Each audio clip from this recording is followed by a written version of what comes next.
Voici le sommaire du webinaire. En premier point, nous parlerons de la définition de la PDP. En deuxième point, des acteurs et de leur rôle. En troisième point, les dispositifs. Et enfin, il y aura donc ce temps d'échange questions-réponses. Nous attaquons avec la définition de la PDP. Donc, la prévention de la désinsertion professionnelle, PDP, regroupe l'ensemble des actions et dispositifs d'accompagnement dans le but d'éviter la perte d'emploi du salarié. Elle vise à repérer de manière précoce et à agir avant que des problèmes de santé ou des difficultés liées au travail ne conduisent à une inaptitude ou à une perte durable d'emploi pour le salarié. La PDP permet la mise en place d'actions de remobilisation durant l'arrêt de travail pour anticiper la reprise de travail et favoriser le maintien à l'emploi. Tous les salariés en arrêt de travail sont concernés s'il y a un risque de désinsertion professionnelle du fait de leur état de santé. Nous enchaînons sur les acteurs et leur rôle. Voici les différents acteurs qui gravitent et agissent dans le cadre de la PDP. Nous allons expliquer le rôle de chacun. Le médecin traitant, qui prescrit l'arrêt de travail et les soins. Il peut demander une visite de pré-reprise au médecin du travail. Le médecin conseil de l'assurance maladie. Il assure le suivi médical de l'arrêt de travail et prend les décisions médico-administratives de l'arrêt. Il propose à l'assuré une orientation vers le service social et la médecine du travail. L'employeur qui propose les dispositifs PDP et invite le salarié à prendre contact avec l'assurance maladie au 3646. Il met en place les dispositifs en cas de besoin. L'assurance maladie et ces trois acteurs. Le service social géré par la CARSAT, qui mobilise les différents outils tels que le bilan de compétences, l'essai encadré. Il intervient sur l'orientation des différents partenaires. Le référent PDP de l'assurance maladie, qui coordonne le suivi administratif. Et enfin, le chargé de la relation entreprise, qui informe les employeurs des différents dispositifs. Le médecin du travail fait des recommandations à l'employeur pour des aménagements de poste. Il prépare sereinement les conditions de reprise avant la fin de l'arrêt. AGFIP, l'AGFIP qui est l'association de gestion du Fonds pour l'insertion professionnelle des personnes handicapées. Elle favorise l'insertion professionnelle et le maintien dans l'emploi des personnes en situation de handicap en finançant des aides. La MDPH ou la MDA, donc la MDPH qui est la Maison départementale des personnes handicapées et la MDA qui est la Maison départementale de l'autonomie. Toutes deux accueillent, évaluent les besoins de compensation et attribuent la RQTH et l'orientation professionnelle. Et enfin, Cap Emploi, qui accompagne l'insertion professionnelle et le maintien dans l'emploi des personnes en situation de handicap, en invalidité ou ayant une rente à TMP supérieure à 10%. Je laisse la parole à Julien pour la suite du webinaire. Merci Éléonore. Nous enchaînons sur le troisième point, les dispositifs. Voici à présent les différents dispositifs dans le cadre de la PDP.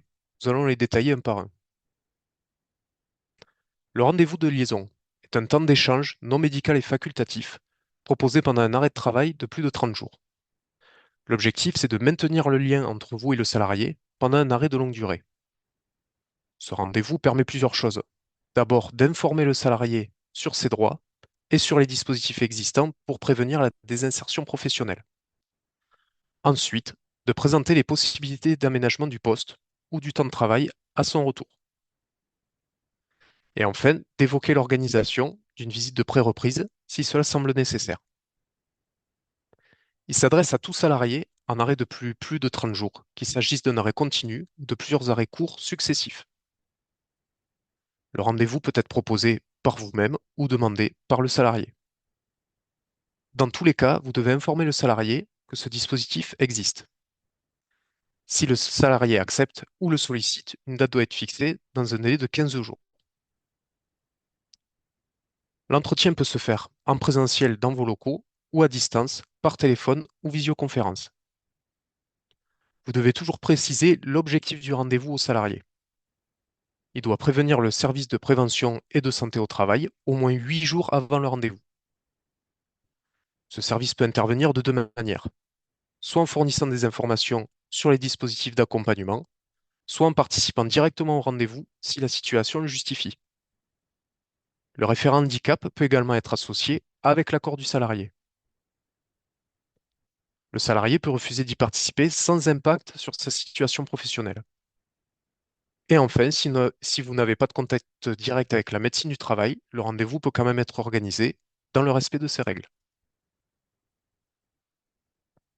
Pour prévenir une désinsertion professionnelle, votre salarié peut bénéficier d'un bilan de compétences dans le cadre du dispositif PDP.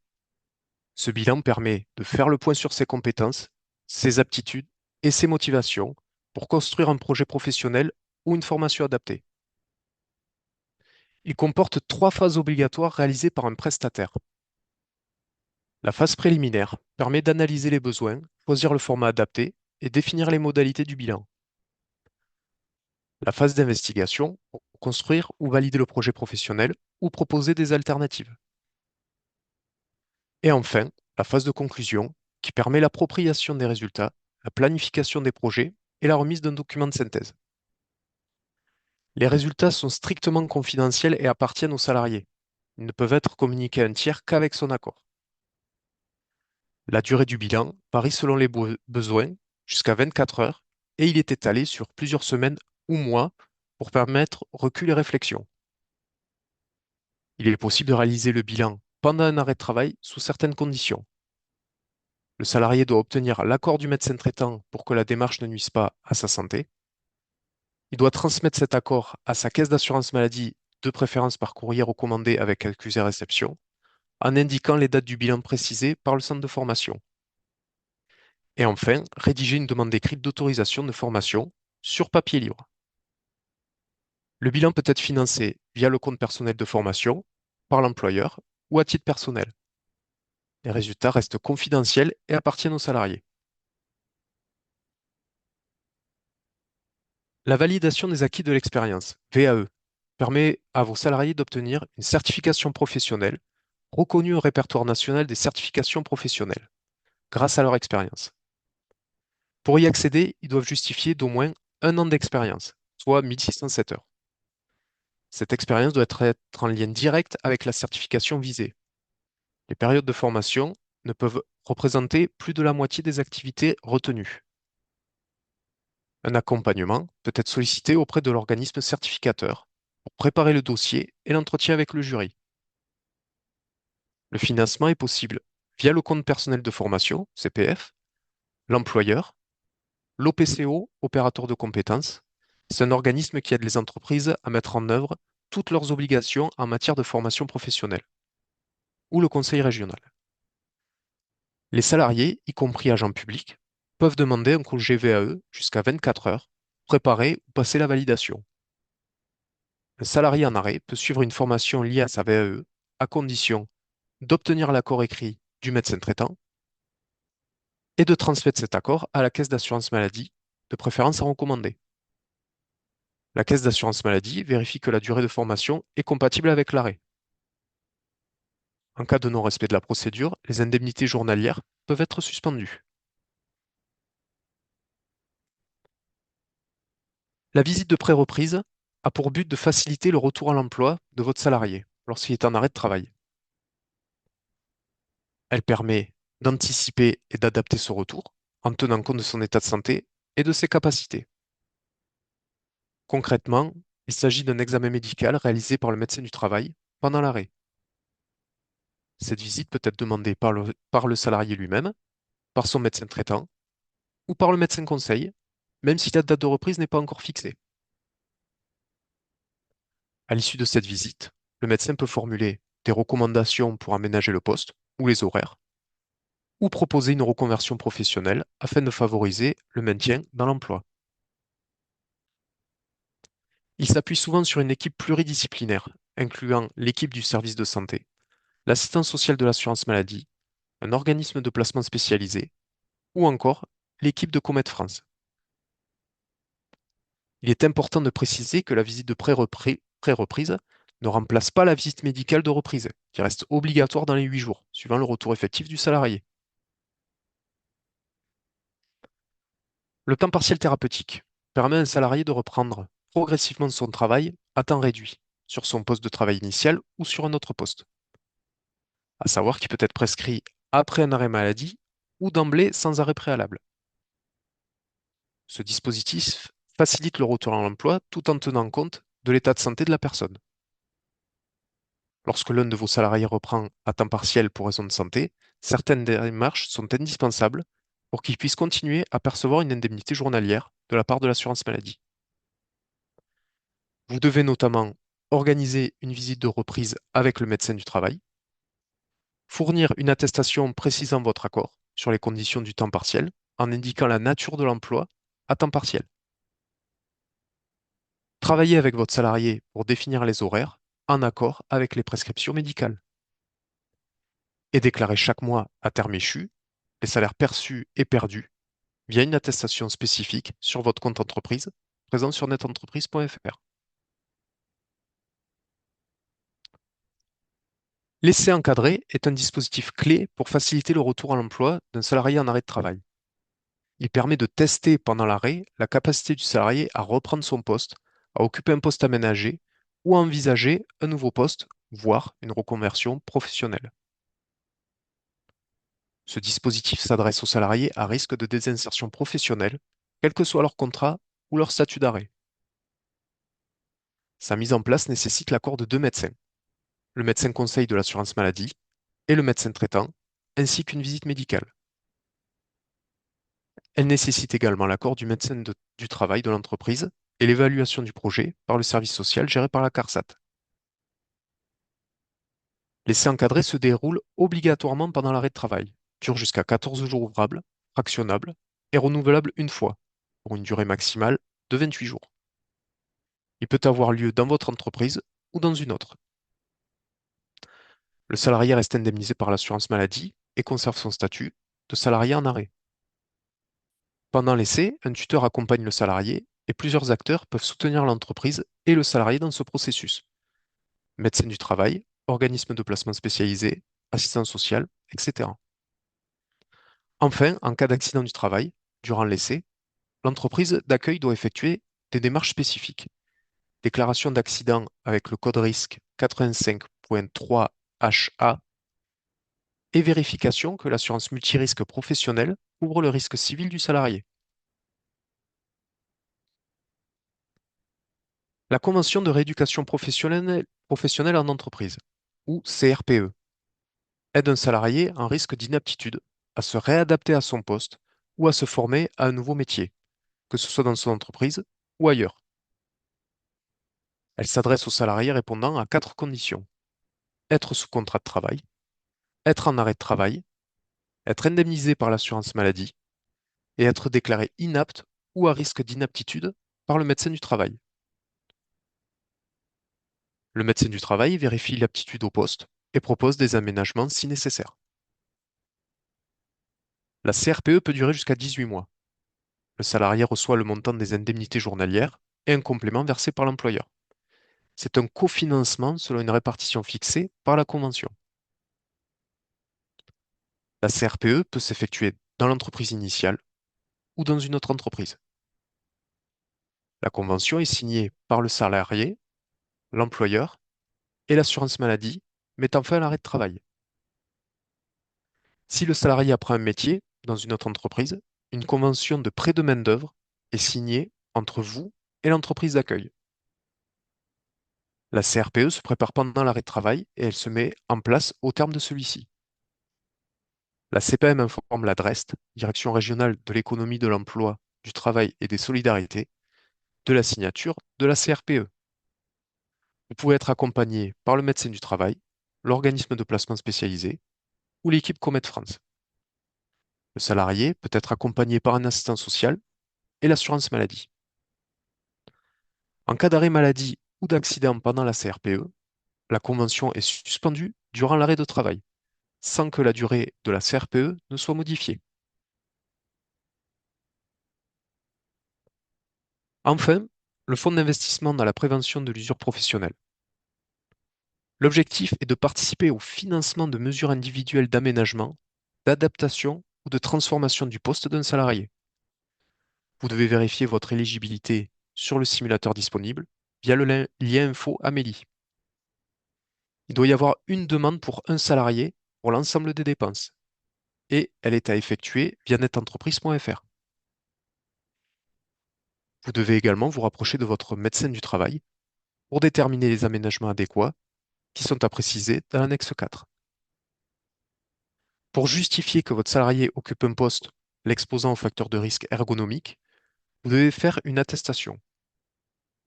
Lors de votre demande, vous devez fournir la facture acquittée qui doit être transmise avant le 31 décembre de l'année en cours. Si vous ne disposez pas encore de cette facture, vous devez remplir une attestation de service disponible sur le site Amélie. Pendant la période 2024-2027, la subvention est à hauteur de 70% des investissements réalisés, dans la limite d'un plafond maximal de 75 000 euros pour les entreprises de moins de 200 salariés et de 25 000 euros pour les entreprises de plus de 200 salariés, tout type d'investissement confondu. Pour les salariés bénéficiaires de l'obligation d'emploi travailleurs handicapés, par exemple RQTH, une rente ATMP supérieure à 10%, titulaire d'une pension d'invalidité, etc., l'aide de la GFIP et le FIPU-PDP peuvent se compléter. Que ce soit pour un maintien au même poste chez le même employeur ou de l'employabilité, quelles solutions adaptées à votre salarié peuvent être mises en œuvre? La CRPE, l'essai encadré et le FIPU sont plutôt liés au poste. Le temps partiel thérapeutique est une solution liée au temps de travail. Le bilan de compétences sera adapté à l'orientation professionnelle et au développement des compétences. L'employabilité peut signifier chez un autre employeur ou le même, c'est trouver ou conserver un emploi, s'adapter à de nouvelles formes de travail. Voici les numéros utiles de l'assurance maladie. Le 3679, service gratuit, disponible du lundi au vendredi. 0806 800 700, le numéro de la hotline net entreprise et DSN. Vous pouvez également retrouver toutes les actualités de l'assurance maladie et des risques professionnels sur amélie.fr dans la rubrique Entreprise.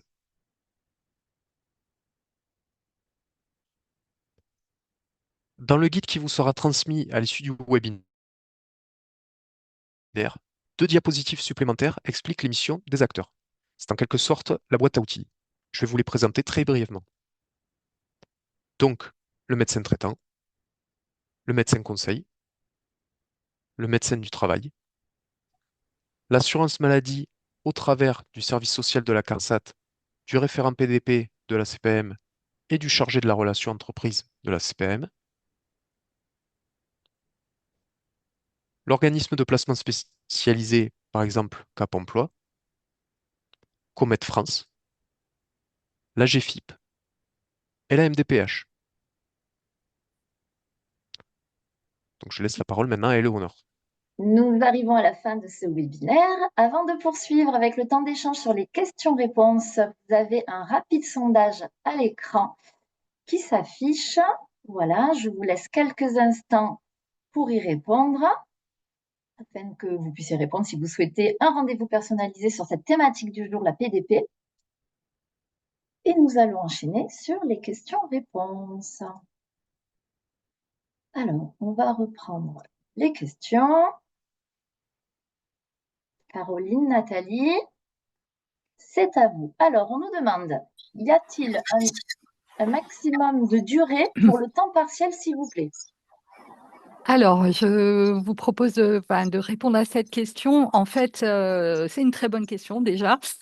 Donc non, il n'y a pas de durée limite, si ce n'est que si le salarié, enfin l'assuré, est en arrêt maladie de longue durée, le mi-temps cumulé au temps complet ne peut pas dépasser 3 ans d'indemnisation.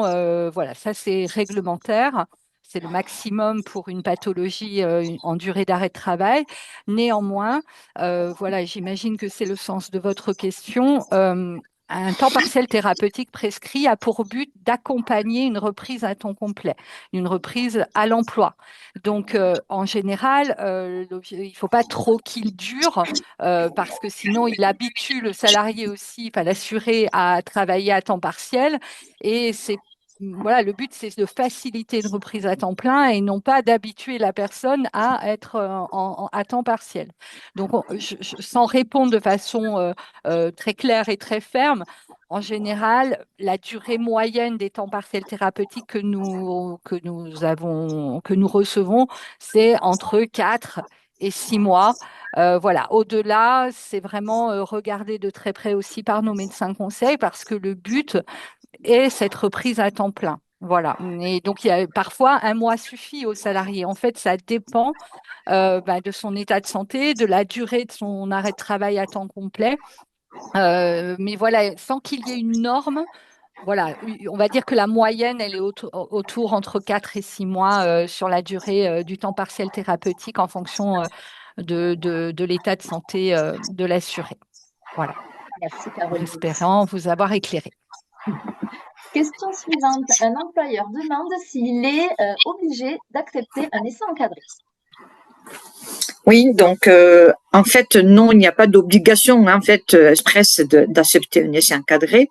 L'essai encadré, c'est une mesure qui va être proposée par les acteurs, donc on a cité notamment plus particulièrement les services de prévention et de santé au travail, éventuellement accompagner des services des Cap Emploi. Généralement, c'est une proposition qui est faite au cours de l'étude des possibilités de retour à l'emploi qui est menée avec l'employeur et le salarié. Voilà. Donc, en fait, ce ne sont pas des dispositifs qui s'imposent à l'employeur.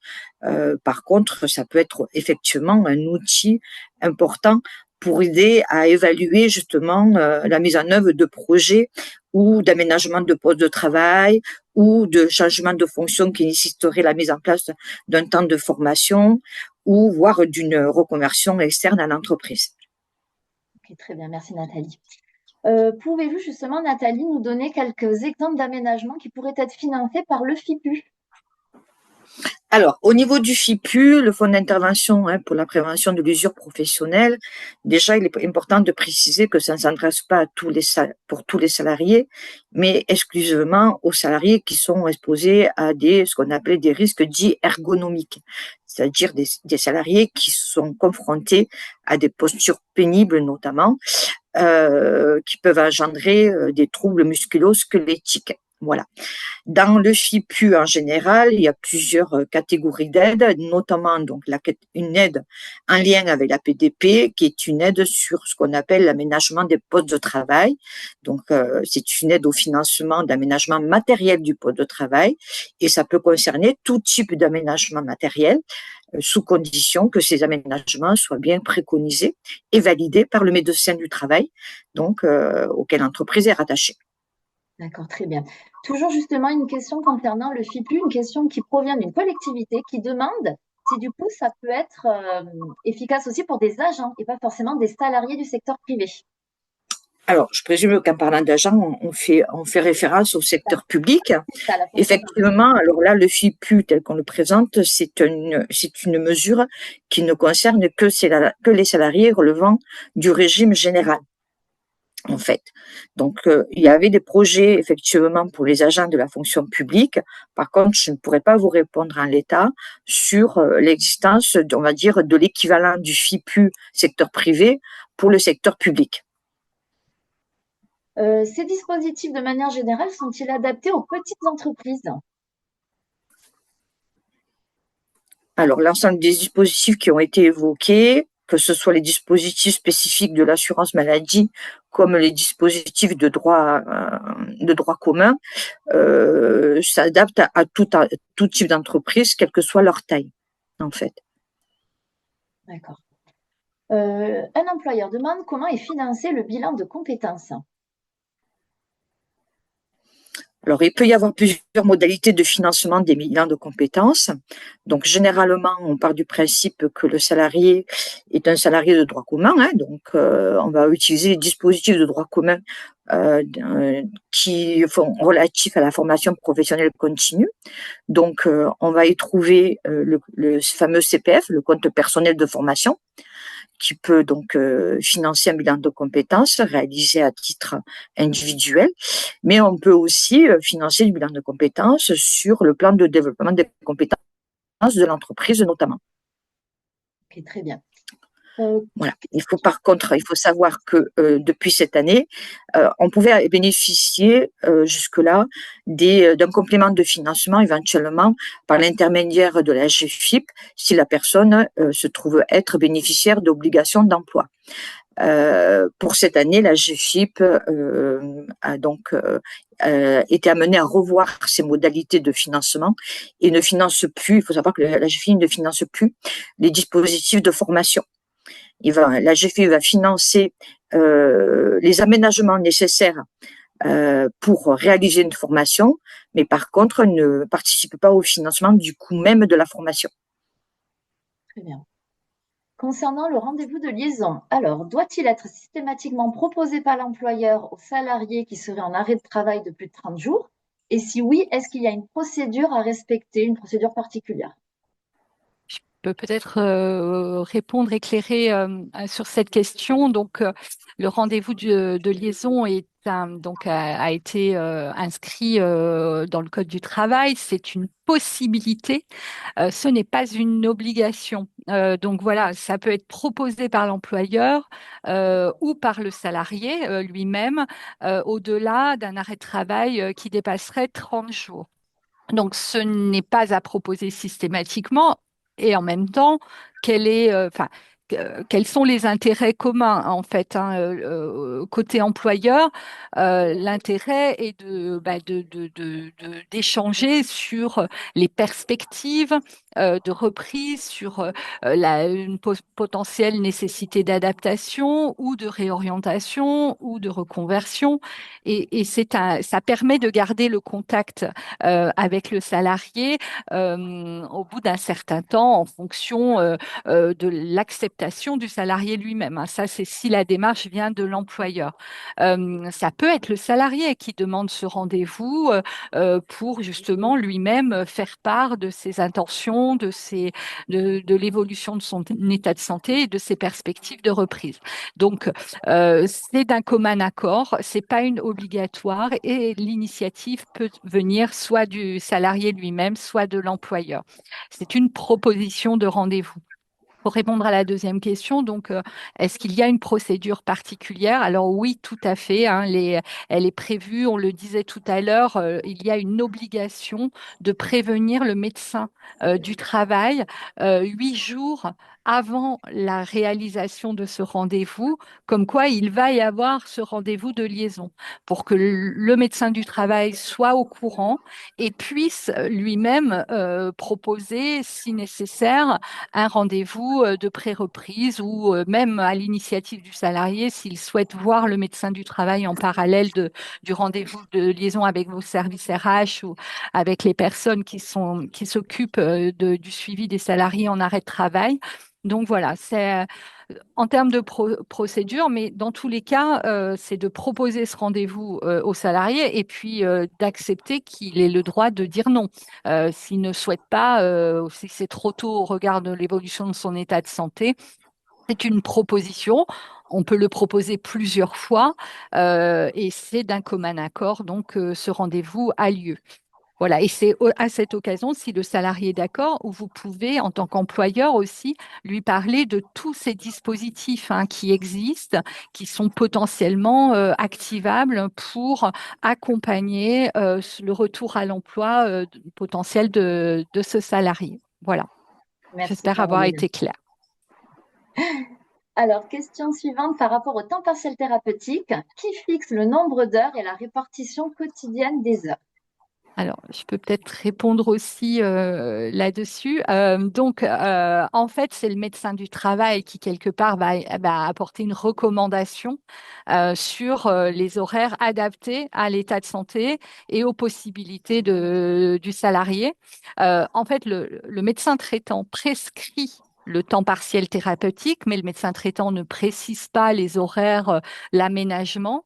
Donc, c'est vraiment le médecin du travail qui va faire le lien avec l'employeur, hein, entre le salarié et l'employeur, sur les aménagements possibles et de la durée du temps de travail possible du salarié.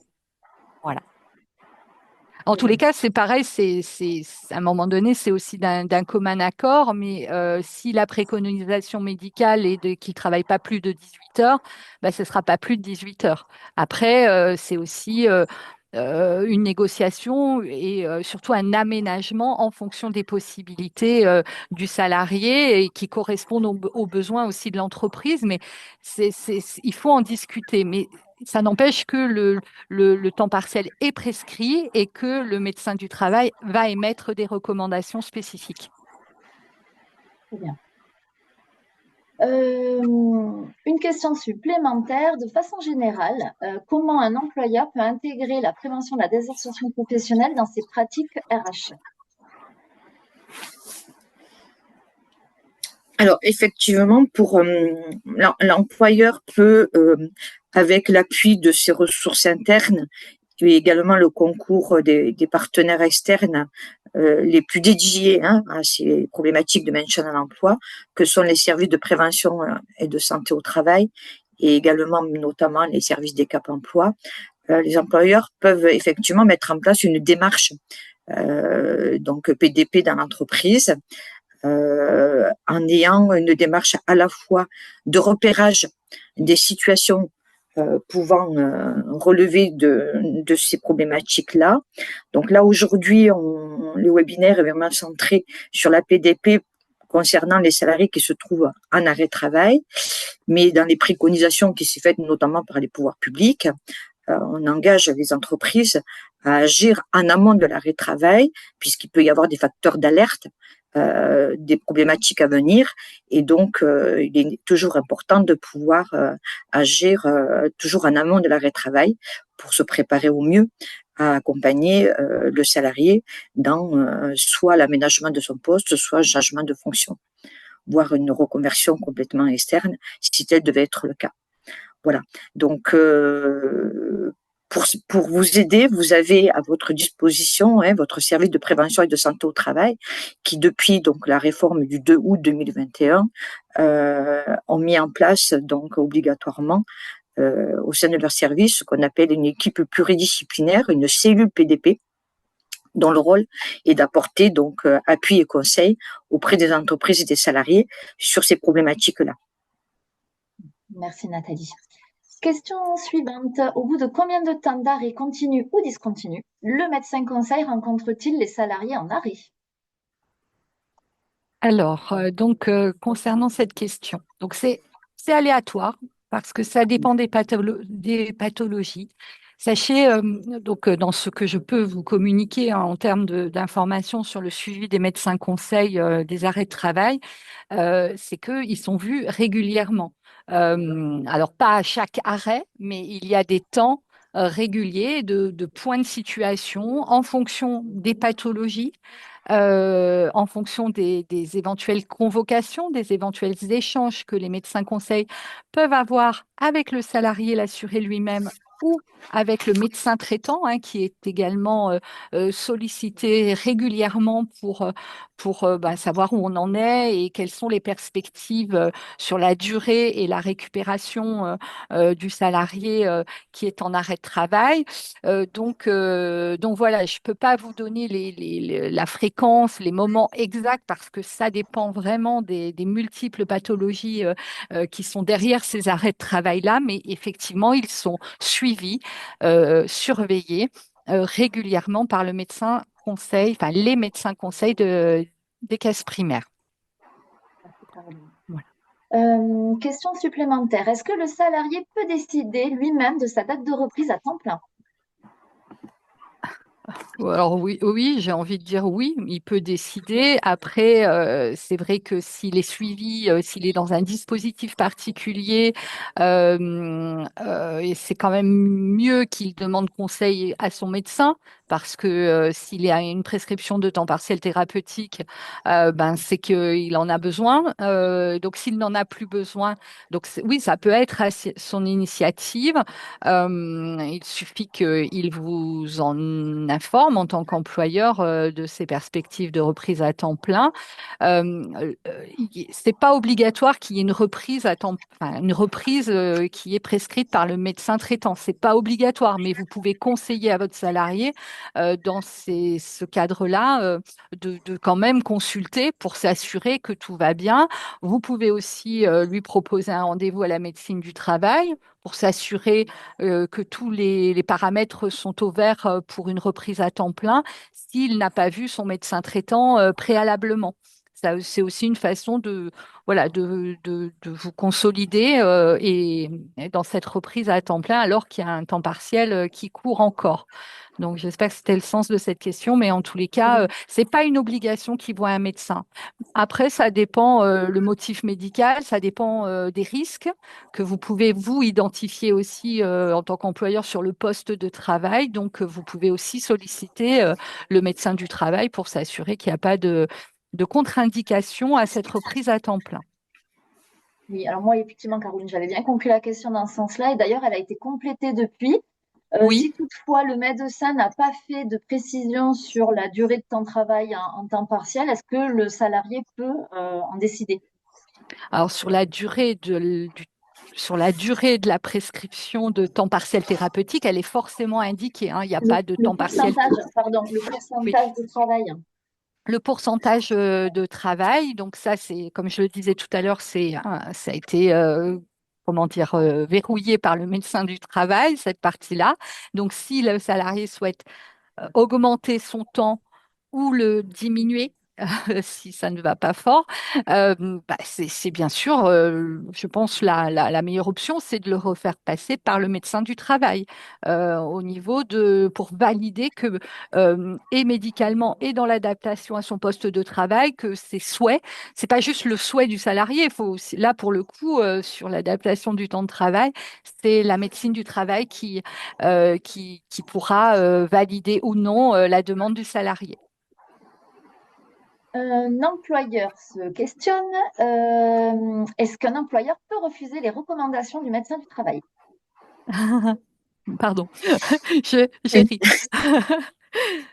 Peut-être Nathalie. Oui, alors effectivement, hein, il est possible, d'un point de vue juridique, de ne pas accepter, entre guillemets, les recommandations du médecin de travail, mais je dirais qu'il faut être très prudent et il faut pouvoir le justifier, en justifier les raisons. Ouais. Voilà. En fait, dans la procédure de reclassement, hein, qui est encadrée par le Code du travail, il est bien précisé que le médecin de travail, donc, lorsqu'il a fait une déclaration d'inaptitude au poste de travail du salarié, après avoir mené, donc, d'abord et avant tout, l'étude de l'aménagement du poste de travail, il doit faire des recommandations auprès de l'employeur et cet employeur doit rechercher une solution en fonction de ses recommandations. S'il n'est pas en mesure de pouvoir y répondre favorablement, il doit en faire état par écrit au médecin de travail et aux salariés et en précisant le pourquoi de cette non-possibilité. Très bien. À nouveau, mesdames, pouvez-vous repréciser le rôle du médecin conseil et nous dire à partir de quelle durée d'arrêt de travail il peut intervenir? Alors, donc ça rejoint un petit peu la question, la question qui a été posée tout à l'heure. Le rôle du médecin conseil, c'est de valider et verrouiller la justification dans la durée des arrêts de travail prescrits. Il valide la conformité, il valide il vérifie aussi les recommandations de la Haute Autorité de Santé sur les durées d'arrêt de travail. Il s'adapte bien sûr aux spécificités des assurés, mais son rôle, voilà, c'est de contrôler et de s'assurer du bien fondé de la poursuite ou non d'un arrêt de travail, en sachant que c'est pas toujours le meilleur dispositif en fonction des différentes situations qu'il y a derrière un arrêt de travail. Donc, le rôle du médecin conseil, c'est comment dire, d'analyser régulièrement, d'échanger, je le disais tout à l'heure, avec le médecin traitant, éventuellement avec le salarié sur convocation, pour s'assurer de la légitimité et de la conformité de la prescription dans la durée des arrêts de travail. Excusez-moi, si je peux compléter par contre sur le rôle du médecin du conseil dans la PDP, donc au niveau de l'assurance maladie, nous avons une coordination dans chacun des départements sur cette thématique de la PDP, dans lesquels se sont, je dirais, engagés l'ensemble des services de l'assurance maladie, tels que le service médical, les services administratifs des CEPAM, notre service social, et y contribue également notre service prévention des risques professionnels de la CARSAT. Le rôle des médecins conseils dans cette coordination sur le sujet de la PDP, je dirais, il est avant toute chose un rôle de détection des situations, c'est-à-dire qu'à l'appui du plan de contrôle des arrêts de travail et de leur suivi, les médecins conseils peuvent être amenés, alors on parle du médecin conseil, mais ça peut être aussi d'autres professionnels du service médical, tels que les infirmiers du service médical ou notamment les conseillers de l'assurance maladie qui travaillent pour le service médical, peuvent être donc un repérage des situations de salariés en arrêt de travail pouvant présenter un risque et des difficultés dans le retour à l'emploi du fait de leurs problématiques santé. Donc, quand ces personnes-là sont repérées par le service médical, il va y avoir, je dirais, une double orientation.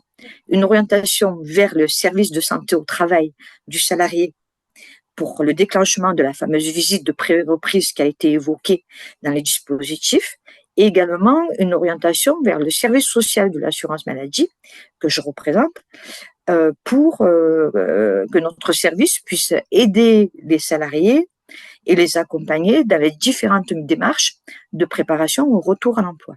Voilà. L'autre rôle du service médical dans la PDP, c'est aussi de donner donc un avis, voire un accord par rapport à la mise en œuvre de certains dispositifs et plus particulièrement les dispositifs de l'assurance maladie. Donc, notamment les reprises à temps partiel thérapeutiques, puisque pour avoir en bénéficier, il faut un accord à la fois médico-administratif de l'assurance maladie, au-delà de l'accord du médecin de travail. Ils vont aussi être partie prenante dans la mise en œuvre des dispositifs tels que l'essai encadré ou la CRPE, puisqu'on a également besoin de leur avis médical. Voilà. Donc, en fait, le service médical et le médecin conseil contribuent également à la coordination PDP de l'assurance maladie. Très bien. J'ai 2 questions supplémentaires qui concernent les contrôles, les demandes de contrôle des médecins conseils. On nous demande quelle est la fréquence des contrôles des médecins conseils en cas d'arrêt de longue durée. Bon, ça rejoint à nouveau les 2 précédentes questions. C'est aléatoire, ça dépend de la pathologie. Néanmoins, il y a également des contrôles qui sont réalisés suite à vos signalements en tant qu'employeur de situations qui peuvent vous paraître atypiques, abusive ou pour lequel vous émettez des doutes sur l'adaptation de l'arrêt de travail à la santé de votre salarié. Donc, sachez, voilà, que tous vos signalements que vous nous adressez, notamment par mail, hein, qui est le canal le plus adapté, font l'objet d'une étude par le médecin conseil. Quand je dis tous vos signalements, je parle de tous vos signalements argumentés, c'est-à-dire quand il nous amène à l'assurance maladie des éléments de preuve ou des éléments voilà, de contexte qui vous amènent à nous demander de cette vérification, ce contrôle. Donc, du moment que vos signalements sont suffisamment éclairants, qu'il y a une anormalité, une atypie sur un dossier, le médecin conseil intervient en plus de son suivi régulier sur ces arrêts de travail. Donc, le contrôle est fait sur l'arrêt prescrit. Si il détecte que effectivement il y a un souci, à ce moment-là, le médecin conseil se met en rapport avec le médecin traitant et éventuellement, et cela arrive, convoque l'assuré en vue d'une potentielle reprise du travail notifiée par le médecin conseil. Donc ça, c'est vraiment, voilà, ce que je voulais vous transmettre, c'est vous rassurer que du moment que vos signalements sont argumentés, s'ils ne le sont pas, si vous voulez, voilà, sur nos départements, on couvre des centaines de milliers de personnes. On ne peut pas exploiter tous les contrôles dans le sens où l'arrêt est prescrit par un médecin voilà, qui est conventionné, qui est au Conseil de l'ordre. Si un médecin prescrit un arrêt, c'est qu'il est justifié a priori. C'est seulement si vous nous amenez des éléments ben, voilà, circonstanciés, suffisamment précis, que nous allons creuser suite à votre signalement de plus près la situation et mettre en place ce que nous avons à mettre en place en la matière. Voilà. J'espère avoir répondu à cette question. Il y avait une autre question, Éléonore, sur les contrôles. Tu y as répondu Oh, justement. ok. Ouais, Ok. ouais, c'est pour ça, je ne la cite pas exprès. Le TPT questionne, et notamment la durée du temps de travail. Quelqu'un nous dit qu'il n'est Oui. pas forcément précisé, donc la durée du temps de travail que doit réaliser le salarié. Donc, faut-il obligatoirement finalement un écrit du médecin du travail, si c'est le médecin du travail, sur la durée préconisée? Voilà, car c'est pas forcément toujours le cas. Les employeurs nous disent que c'est le signalement qui informe son employeur et qu'ils adaptent la durée en fonction des dires du salarié. Nathalie, tu veux répondre ou je réponds? Oui, je peux répondre effectivement. Donc, rien n'empêche donc l'employeur de revenir vers le médecin de travail pour avoir des précisions quant aux préconisations qui sont faites ou ne pas ou qui ne sont pas faites. Donc, souvent, on conseille d'être en proximité avec le médecin de travail pour pouvoir travailler ensemble sur la préparation des retours à l'emploi et la mise en œuvre donc des dispositifs. Donc, si vous avez besoin de précision, il ne faut pas hésiter à les demander au médecin de travail. Tout à fait. Et sur la durée minimum, sachez qu'il n'y a pas, il n'y a pas de durée minimum, enfin de temps de travail minimum. Forcément, il y aura un temps de travail sur un temps partiel thérapeutique, mais il peut être de 10, il peut être de 20, il peut être de 30, 40, 50, 60%. En fait, vraiment, c'est un aménagement du temps de travail. Pour lequel il y a donc une indemnisation à la hauteur de la perte du temps de travail du salarié. Donc, on compense la perte et donc il n'y a pas de minimum là-dessus. Et c'est, comme vient de le dire Nathalie, si c'est pas précis pour l'employeur, s'il ne sait pas trop pourquoi son salarié lui demande de travailler 20% de son temps, bah, bien entendu que la solution est d'échanger avec le médecin du travail pour avoir voilà, pour qu'il affine ses préconisations. C'est toujours mieux de travailler avec du sens, tant pour vous que pour le salarié et le médecin du travail. C'est vraiment l'interlocuteur sur ces sujets-là. Voilà, et donc un salarié qui vient avec une prescription de temps partiel et vous ne savez pas combien de temps vous pouvez le faire travailler, c'est forcément la solution. Le médecin du travail, donc. Alors justement, un employeur se questionne, est-ce que l'employeur, dans sa globalité, est-il informé des visites ou des décisions prises par le médecin conseil? Alors, en général, enfin, ça dépend des situations, mais en général, oui, il y a un échange, surtout sur les arrêts de travail qui ont une durée assez longue, enfin, en tous les cas, supérieure à un mois. En général, le médecin traitant et le médecin du travail, il y a une coordination qui est faite. C'est peut-être pas systématique en fonction des pathologies. Mais dans tous les cas, le salarié, quand il est notifié d'une reprise de travail, ben forcément, si son arrêt a duré plus d'un mois, c'est qu'il va forcément rencontrer le médecin du travail pour la visite de reprise. Donc, à ce moment-là, il y aura un échange. Les reprises en général du médecin conseil, elles font suite à une convocation.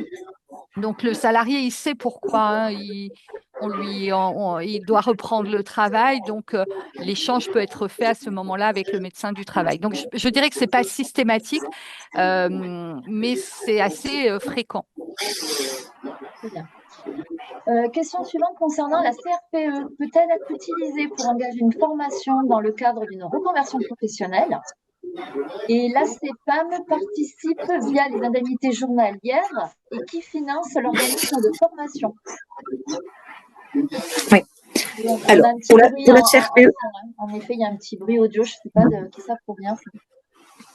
alors effectivement, pour la CRPE est un outil d'accompagnement à un projet, soit de maintien dans l'entreprise, avec soit sur le poste initial ou sur un nouveau poste qui va nécessiter de mettre en place un plan de formation qui doit être en partie tutoré ou totalement tutoré. Ça peut être également complètement tutoré par l'entreprise. Et si par contre il est nécessaire d'avoir recours à de la formation donc externe, effectivement cette formation-là doit être financée sur le plan de développement de compétences de l'entreprise, notamment. Voilà. Dans le cas où la formation, donc la CRPE, servirait à une reconversion externe, c'est-à-dire qu'elle devrait se réaliser dans une entreprise autre que l'entreprise initiale, il doit y avoir donc la mise en place d'une convention de mise à disposition signée entre les deux entreprises. Et là, pour le coup, la formation peut être donc financée, là aussi, soit sur le plan de développement de compétences de l'entreprise, éventuellement aussi par le CPF, le compte personnel de formation du salarié. Très bien, merci Nathalie. Une question supplémentaire, la demande de signalement ou de la demande de contrôle par le médecin conseil, est-ce que c'est payant pour l'employeur? Donc non, non, un signalement, nous demandons à l'assurance maladie qu'un médecin conseil regarde d'un petit peu plus près la situation d'un assuré, ce n'est pas payant. Néanmoins, comme je vous l'ai expliqué, on ne va pas exploiter 100% des signalements s'ils ne sont pas argumentés. En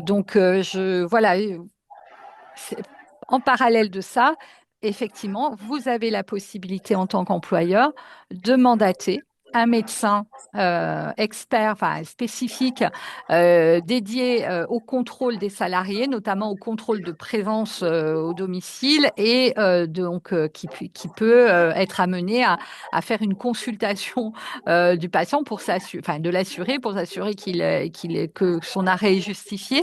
Donc là, par contre, c'est payant de faire appel au service de médecins dédiés au contrôle en parallèle de celui du médecin conseil, c'est payant pour les employeurs.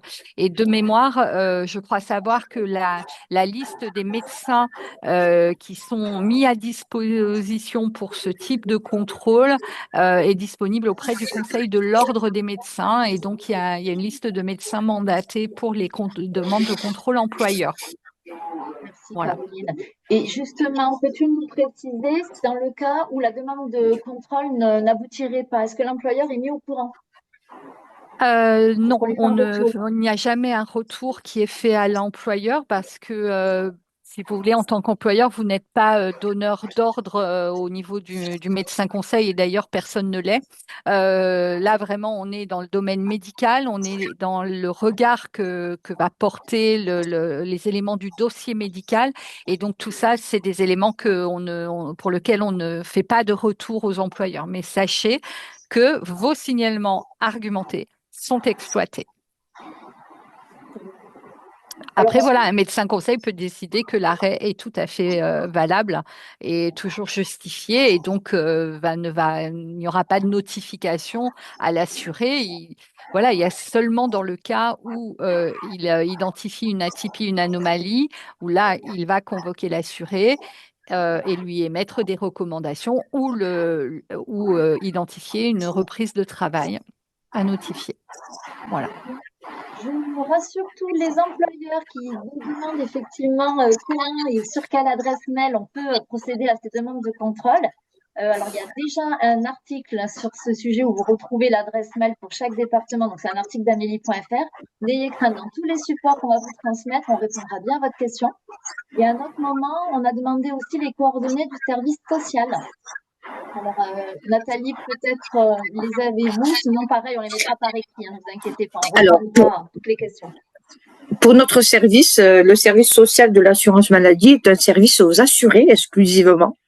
Donc, les assurés peuvent contacter notre service social via le 36 46 en précisant service social.